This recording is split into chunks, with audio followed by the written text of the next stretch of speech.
Hello friends, Bigg Boss season 8 లో second week అయితే వచ్చేసాం. అది కూడా ఈ వీక్ ఈ సాటర్డే ఇంకా ఎలిమినేషన్ అయితే ఉండబోతుంది. అలానే ఏమేం జరగబోతున్నాయి అనేది కూడా ఈ వీడియోలో అయితే చూసేద్దాం. అలానే మనం అన్అఫీషియల్ ఓటింగ్ ప్రకారం ఎప్పుడు మనం చెప్పుకున్నట్టు ఎలిమినేషన్ అనేది ఉండబోతుంది. అలానే ఇక ఏమేం జరగబోతున్నాయి, అసలు ఎవరు ఎలిమినేషన్ అయ్యే ఛాన్సెస్ ఉన్నాయనేది చూద్దాం. ఫస్ట్ గా ఛానల్ చూస్తున్నట్టయితే లైక్ చేసి సబ్స్క్రైబ్ అయితే చేసుకోండి.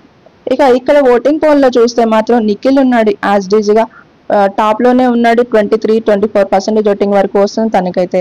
ఆ తర్వాత సెకండ్ ప్లేస్ లో చూస్తే విష్ణు ఉంది, తనకు కూడా చూస్తే మాత్రం 20% ఓటింగ్ వరకు వస్తుంది. ఆ తర్వాత మణికంఠకి 12-14% ఓటింగ్ వరకు తనకైతే వస్తుంది. ముగ్గురు కూడా ఈ వారం అయితే సేఫ్ జోన్.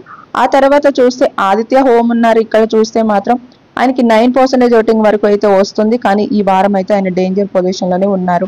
ఇక ఆ తర్వాత చూస్తే పృథ్వీరాజ్ ఉన్నాడు, తనకి 9%. ఆ తర్వాత చూస్తే మాత్రం ఇంకా నైనిక ఉంది, తనకు కూడా 9% ఓటింగ్ అయితే వస్తుంది. ఇక ఆ తర్వాత చూస్తే సీత ఉంది, తనకి 9% ఓటింగ్.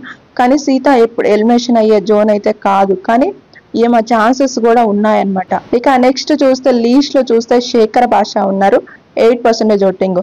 చాలా చాలా డేంజర్ అయితే శేఖర్ భాషకి, అలానే సీతకి, అలానే ఆదిత్య హోమ్ కి ఉన్నాయన్నమాట. కానీ మాత్రం ఈ ముగ్గురులో కూడా ఎలిమినేషన్ అనేది ఇప్పుడు ఉండకపోతేనే బాగుంటుంది. వీళ్ళ వల్ల కంటెంట్ ముందు ముందు వస్తుంది అని అయితే నేనైతే అనుకుంటున్నాను. ఎవరు ఎలిమినేషన్ అయితే బాగుంటుందని మీరు అనుకుంటున్నారో కామెంట్ అయితే చేయండి ఫ్రెండ్స్.